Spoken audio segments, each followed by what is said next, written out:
स्वागत है आप सभी का आदर्श एजुकेशन ग्रुप के इस ऐप के ऊपर।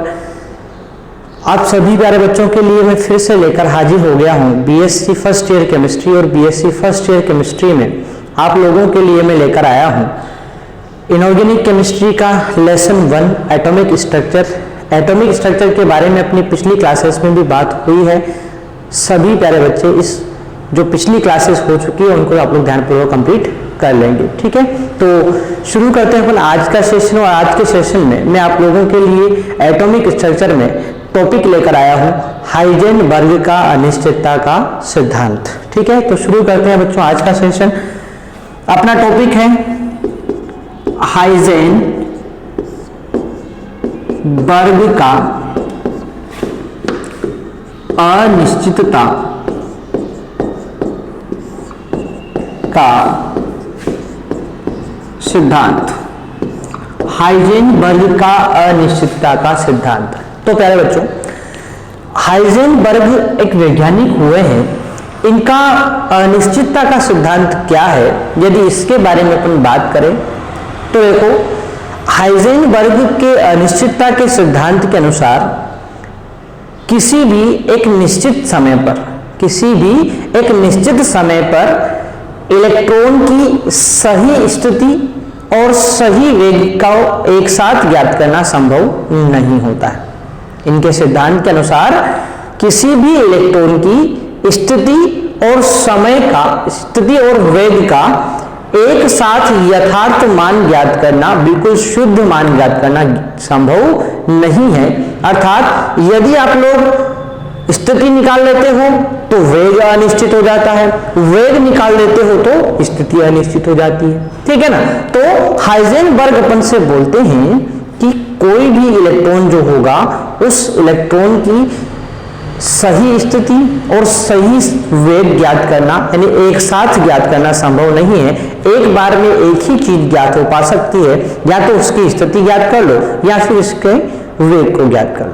ठीक है मेरे बच्चों, तो ये बोलता है कौन? हाइजेनबर्ग का अनिश्चितता का सिद्धांत। ठीक है, तो वो सिंपल सा सिद्धांत है। मैं आप लोगों को इसको नोट करवा देता हूं, आप लोग ध्यानपूर्वक इसको नोट करेंगे। ठीक है, क्या बोला मैंने कि इसके अनुसार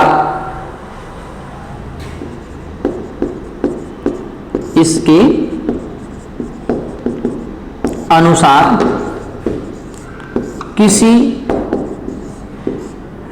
इलेक्ट्रॉन की स्थिति एवं इसके अनुसार किसी इलेक्ट्रॉन की स्थिति एवं संवेग, या फिर वेग बोल सकते हैं, स्थिति एवं संवेग का यथार्थता के साथ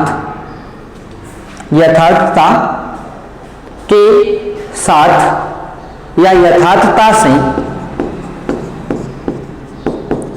मापन किसी इलेक्ट्रॉन की स्थिति एवं संवेग का एक साथ यथार्थता से मापन। यहां पर आप लोग थोड़ा सा करेक्शन कर लेंगे, एक साथ यथार्थता से मापन किया जाना संभव नहीं है। अर्थात यदि स्थिति का मापन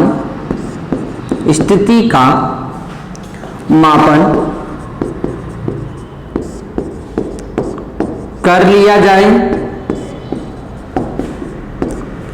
तो संवेग में अनिश्चितता आ जाती है, संवेग में अनिश्चितता आ जाती है और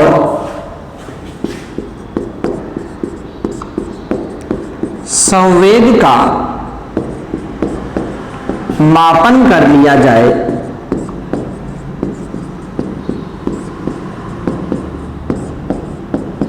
तो स्थिति में अनिश्चितता आ जाती है,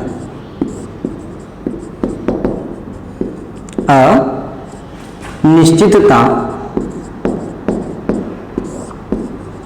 आ जाती है। ठीक है, तो ये था हाइजेनबर्ग का अनिश्चितता का सिद्धांत। क्या बताया मैंने आप लोगों को? मैंने आपको बताया है कि किसी भी एक इलेक्ट्रॉन की स्थिति और उसका संवेग, इन दोनों का एक साथ यथार्थता से मापन नहीं किया जा सकता है, यानी एक साथ इन दोनों का सही मान ज्ञात नहीं किया जा सकता है। क्यों नहीं किया जा सकता? क्योंकि यदि स्थिति का मापन कर लिया जाए तो संवेग में अनिश्चितता आ जाएगी, और संवेग का मापन कर लिया जाए तो स्थिति में अनिश्चितता आ जाएगी। यानी सिंपल सी बात ये हुई कि एक बार में या तो स्थिति निकाली जा सकती है इलेक्ट्रॉन की, या फिर उसका संवेग ज्ञात किया जा सकता है। दोनों एक साथ ज्ञात करना संभव नहीं होता है। ये कौन बोलता है? हाइजेनबर्ग महोदय बोलते हैं अपने अनिश्चितता के सिद्धांत के अंदर। ठीक है, अब पूछा जाए कि इसका सर गणितीय रूप क्या होता है। यदि आपसे पूछा जाए कि हाइजेनबर्ग के सिद्धांत का गणितीय रूप क्या है, तो इसके बारे में अपन बात कर लेते हैं। तो देखो, इसका जो गणितीय रूप है, इसका गणितीय रूप निम्न प्रकार है। इसका गणितीय रूप निम्न प्रकार है। क्या है गणितीय रूप? तो देखो, delta x into delta p greater and equal than NH बटे 4 पाई। ठीक है, तो ये इसका गणितीय रूप होता है। क्या बताया मैंने आप लोगों को? Delta x into delta p greater and equal than H बटे 4 पाई। ये है आपका हाइजेनबर्ग के सिद्धांत का गणितीय रूप। ठीक है प्यारे बच्चों, अब यहां पर डेल्टा पी की अपन बात करते हैं। डेल्टा एक्स तो यहां पर स्थिति में अनिश्चितता है, डेल्टा पी जो है वो संवेग में अनिश्चितता है। ठीक है, और आप लोग जानते हैं संवेग को अपन क्या बोल सकते हैं? चूंकि संवेग को अपन द्रव्यमान इंटू वेग का गुणनफल बोलते हैं, यानी इसको अपन m डेल्टा v यहां पर लिख सकते हैं। द्रव्यमान, क्योंकि वेग में अनिश्चित है, वेग परिवर्तित होता है, इसलिए अपन इसको क्या लिखा? डेल्टा v लिखा प्यारे बच्चों। ठीक है, तो डेल्टा p बराबर क्या हो जाएगा? m इंटू डेल्टा v हो जाएगा। तो ये मान अपन यदि यहां पर रख देते हैं तो क्या जाएगा अपने पास? Delta x into m delta v greater equal than H बटे 4 पाई। ठीक है, तो ये भी आपका हाइजेनबर्ग के सिद्धांत का गणितीय रूप हो जाता है। ठीक है, अब यहां पर बात करते हैं कि सर ये राशियां क्या क्या बताई आपने? डेल्टा एक्स क्या होता है, डेल्टा पी क्या होता है। ठीक है, इनके बारे में हमें बता दो। तो देखो भाई प्यारे बच्चों, यहां पर डेल्टा एक्स मैं आपको बता देता हूं। यहां डेल्टा एक्स क्या है? स्थिति में अनिश्चितता। किसकी स्थिति है बच्चों? ये है स्थिति इलेक्ट्रॉन की। किसकी है? इलेक्ट्रॉन की स्थिति है। ठीक है, तो ये है स्थिति में अनिश्चितता। ठीक है, नेक्स्ट डेल्टा पी की बात करते हैं। ये है संवेग में अनिश्चितता। संवेग में अनिश्चितता। ठीक है, यहां पर बात करते हैं m क्या है सर? m क्या है? यहां पर m है इलेक्ट्रॉन का द्रव्यमान। इलेक्ट्रॉन का द्रव्यमान है, और आप लोग सब जानते हैं इलेक्ट्रॉन का द्रव्यमान क्या होगा? इलेक्ट्रॉन का द्रव्यमान होता है 9.1 इंटू 10 की घात माइनस 31 किलोग्राम। ठीक है, नेक्स्ट बात करते हैं अपन H क्या है सर? तो H है यहां पर प्लांक नियतांक। कौन है? प्लांक नियतांक है। प्लांक नियतांक का मान क्या होता है सर? तो बोलिए आप लोग क्या होता है? 6.626 into 10 to the power minus 34 kilogram metre square प्रति सेकंड। ये इसका मान हो जाता है। ठीक है, और डेल्टा वी तो आप लोग जानते हैं वेग में अनिश्चितता हो जाएगी। क्या हो जाएगा? वेग में अनिश्चितता हो जाएगी। ठीक है प्यारे बच्चों, तो ये था अपना हाइजेनबर्ग का अनिश्चितता का सिद्धांत। एक बार मैं आप लोगों के साथ फिर इसको रिपीट कर रहा हूं, आप लोग ध्यानपूर्वक कंप्लीट करेंगे इसको। क्या है?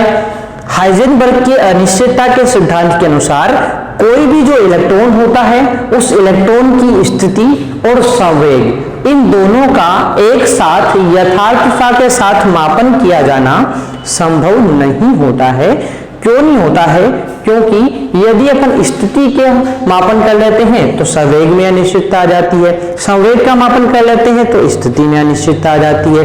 यानी कि एक समय में केवल एक ही राशि अपन ज्ञात कर सकते हैं, या तो इलेक्ट्रॉन की स्थिति ज्ञात कर लो या फिर उसका संवेग ज्ञात कर लो। ठीक है, ये कौन बोलता है? हाइजेनबर्ग बोलता है।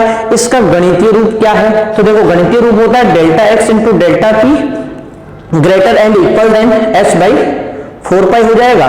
ठीक है, डेल्टा पी बराबर क्या लिख सकते हैं? संवेग की में अनिश्चितता है, उसको अपन एम डेल्टा वी लिख सकते हैं, तो ये अपन ने यहाँ पर रख दिया है, तो ये भी इसका गणितीय रूप हो सकता है delta x into delta m m delta v greater and equal than h by 4 हो जाता है। ठीक है, अब यहाँ पर ये कौन कौन सी राशियां हैं तो मैंने आपको यहाँ पर बता दिया है कि ये डेल्टा एक्स क्या है। डेल्टा एक्स आपकी स्थिति में अनिश्चितता है, डेल्टा पी क्या है? संवेग में अनिश्चितता है, एम क्या है? इलेक्ट्रॉन का द्रव्यमान है, जो आप लोग जानते हैं 9.1 × 10⁻31 किलोग्राम होता है। ठीक है, नेक्स्ट एच प्लांक नियतांक है, कितना होता है मान? 6.626 × 10⁻34 किलोग्राम मीटर स्क्वायर प्रति सेकंड होता है। ठीक है, और डेल्टा वी क्या है? वेग में अनिश्चितता है। ठीक है प्यारे बच्चों, तो ये था अपना हाइजेनबर्ग का अनिश्चितता का सिद्धांत।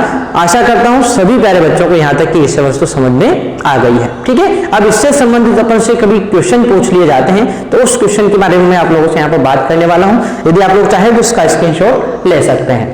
ठीक है, चलो, तो कैसे क्वेश्चन यहां से बन सकते हैं उसके बारे में अपन बात करते हैं प्यारे बच्चों। तो देखो, इसमें क्वेश्चन की बात करें अपन तो इसी फॉर्मूले पर बेस्ट क्वेश्चन यहां पर बनेंगे, यानी जो फॉर्मूला अपन ने यहां पर लिखा है अभी उसी फॉर्मूले के ऊपर यहां पर क्वेश्चन बनते हैं। ठीक है, चलो, तो कैसे क्वेश्चन यहां पर आते हैं वो मैं आपको बता देता हूं। देखो, क्वेश्चन दिया हुआ है, क्वेश्चन दिया हुआ है इलेक्ट्रॉन की स्थिति में अनिश्चितता 100 पिकोमीटर है। कितनी है? 100 पिकोमीटर है। तो इसके वेग में अनिश्चितता ज्ञात कीजिए। क्या बताया गया है? तो इसके वेग में अनिश्चितता ज्ञात कीजिए। अनिश्चितता ज्ञात कीजिए। ठीक है, तो आपको इलेक्ट्रॉन की स्थिति में अनिश्चितता अर्थात डेल्टा एक्स का मान दिया हुआ है, कितना? 100 पिकोमीटर दिया हुआ है, और आपसे पूछा क्या गया है? वेग में अनिश्चितता आप लोगों से यहां पर पूछा गया है प्यारे बच्चों। ठीक है, तो अपन जानते हैं इसका फॉर्मूला क्या होगा? Delta x into m delta v greater and equal than h by 4 ये अपने पास यहां पर आ जाता है। ठीक है, तो ये अपने पास यहां पर आ जाता है। ठीक है, अपन इसको ग्रेटर ना मानकर इसको बराबर भी अपन ले सकते हैं, क्योंकि इक्वल तो ये था ही सही। ठीक है ना, इक्वल ही अपन यहां पर लेते हैं इसको। ठीक है, अब देखो यहां पर क्या है कि सारी वैल्यूज अपन रख देते हैं। डेल्टा एक्स आपको कितना दिया हुआ है? क्योंकि देखो मैं आपको बता देता हूं, यहां पर m की वैल्यू क्या हो जाएगी? इलेक्ट्रॉन का द्रव्यमान, जो मैं आपको बता चुका हूं 9.1 × 10⁻³ किलोग्राम होता है प्यारे बच्चों। ठीक है, h अपने पास यहाँ पर प्लांक नियतांक है, कितना बताया था मैंने मान? 6.626 × 10⁻34 किलोग्राम मीटर स्क्वायर प्रति सेकंड हो जाता है। ठीक है, पाई का मान आप लोग सब जानते हैं 22/7 या 3.14 होता है, 3.14 होता है। ठीक है, और डेल्टा भी अपन को निकालना है तो यहां से अपन निकाल सकते हैं। ठीक है, कैसे निकालते हैं? तो देखो भाई, डेल्टा एक्स कितना दिया हुआ है? 100 दिया हुआ है।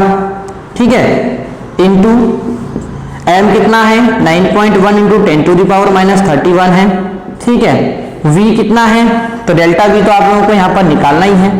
बराबर h का मान कितना है 6.626 into 10 to the power minus 34 हो गया है बटे 4 इंटू 3.14 यहाँ पर हो गया है। ठीक है मेरे बच्चों, तो ये अपन ने यहाँ पर निकाल लिया है, इसको अपन इस तरह से एक्सचेंज करेंगे और यहां से अपने पास जो डेल्टा वी निकल के आता है वो आता है डेल्टा वी बराबर अपने पास आ जाता है 5.76 into 10 to the power 5.76 into 10 to the power 5 metre प्रति सेकंड अपने पास यहां पर निकल कर आ जाता है। तो इस प्रकार से इस फॉर्मूले पर बेस्ड अपन क्वेश्चन यहां पर कर सकते हैं। ठीक है, तो ये था अपना आज का सेशन। मिलते हैं अपन नेक्स्ट सेशन में, तब तक के लिए टेक केयर, बाय दोस्तों, धन्यवाद।